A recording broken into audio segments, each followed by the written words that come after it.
చేయమని చెప్పి ఈ సభ ద్వారా కోరుకుంటాం అధ్యక్ష. ధన్యవాదాలు అధ్యక్ష. గౌరవనీయులు ముఖ్యమంత్రి గారు క్రిమినాలజీ మీద రీసెర్చ్ చేసిన ప్రొఫెసర్ లాగా చాలా చక్కటి ఎక్స్ప్లెనేషన్ ఇచ్చారు. మాట్లాడటానికి పెద్దగా లేకపోయినా నా ఘోష ఒక్క నిమిషం చెప్పుకుంటాను, తర్వాత జనరల్గా ఇంకొక నిమిషం బెల్ కొట్టద్దు. ఏమిటంటే అంతా కూడా చూశారు మే 14, 2021 రాత్రి ఏం జరిగిందో. హాస్పిటల్ రిపోర్ట్స్ కూడా చాలా స్పష్టంగా ఉన్నాయి. సాక్షాత్తు ముఖ్యమంత్రి గారు కూడా ఎన్నోసార్లు, ఎందుకంటే ఆయన రిపోర్ట్స్ అన్నీ కూడా వారికి నేను పంపించడం జరిగింది ఎప్పుడో. అవన్నీ చూసిన తర్వాత నా మీద కస్టోడియల్ టార్చర్ జరిగిందని అంత స్పష్టంగా చెప్పిన తర్వాత 3 సంవత్సరాలు నేను కనీసం కంప్లైంట్ విచారణ కోరినా కూడా ఏమీ లేని పరిస్థితి.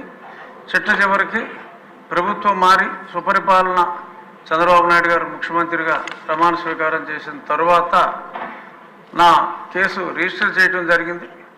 మరి రిజిస్ట్రేషన్ అయితే అయింది కానీ ఇప్పటి వరకు విచారణ ప్రారంభించలేదు. అందుకు బాధ్యులైన ప్రధానమైన అధికారులు 307 అటెంప్ట్ మర్డర్ కేసు అంత స్పష్టంగా ఉన్నప్పటికీ జనరల్గా పోలీస్ డిపార్ట్మెంట్లో ఒక కేసు ఉన్నప్పుడు ఇమ్మీడియట్గా అధికారులను సస్పెండ్ చేయటం అనేది దట్స్ ద నామ్.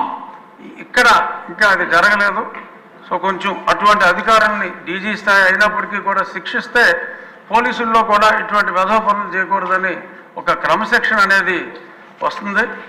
త్వరితగతిన నా కేసు విచారించాలి అని చెప్పి గౌరవనీయులైన ముఖ్యమంత్రి వర్యుల్ని, డీజీపీ కూడా ఇక్కడే ఉన్నారు, వాళ్ళకు కూడా తెలియజేస్తున్నా, మీ ద్వారా తెలియజేస్తున్నా.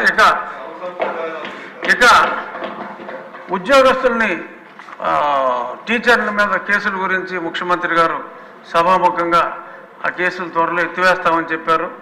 అందుకు నా ధన్యవాదాలు. అలాగే తెలుగుదేశం పార్టీ నాయకులే కాకుండా ఇక్కడ ఉన్న వాళ్ళు 90% కాకుండా తెలుగుదేశం కార్యకర్తలు కాకుండా తెలుగుదేశం పార్టీని వ్యక్తిగతంగా చంద్రబాబు నాయుడు గారిని అభిమానించే ఎంతోమందిని కూడా కొన్ని వేల మంది మీద కేసులు పెట్టడం జరిగింది.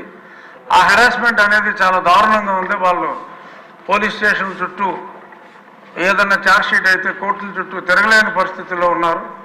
వారందరినీ కూడా ఉద్యోగస్తుల్ని ఎలా అయితే అనుకుంటున్నారో అదేవిధంగా మరి ఎలా చేస్తే బాగుంటుంది, దాన్ని అధ్యయనం చేయడానికి పోలీస్ ఆఫీసర్ని వేస్తారా, జడ్జిని వేస్తారా, త్వరితగతిన ఆ కేసులు మూసివేసేలాగా చర్యలు తీసుకోవాలని చెప్పి మీ ద్వారా ముఖ్యమంత్రి గారిని కోరుకుంటున్నాను. థ్యాంక్ యూ అధ్యక్ష.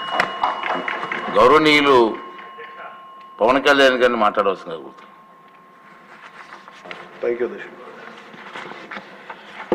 గౌరవ ముఖ్యమంత్రి గారు ఈ లా అండ్ ఆర్డర్గా ఎంజాయ్ మీద ఈ శ్వేతపత్రం చాలా కాంప్రహెన్సివ్గా, చాలా హోలిస్టిక్గా ఉంది సార్.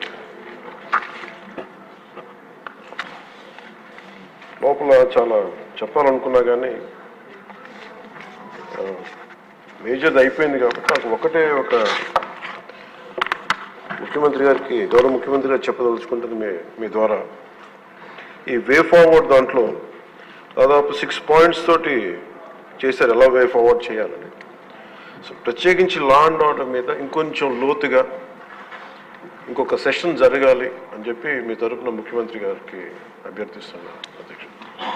ఆ రోజున ఈరోజేమో మోర్ ఆఫ్ పార్టీ పరంగా ఏమేం జరిగాయని చర్చించాం. ఆ రోజున భవిష్యత్తు ప్రణాళిక ఎలా ఉండాలి,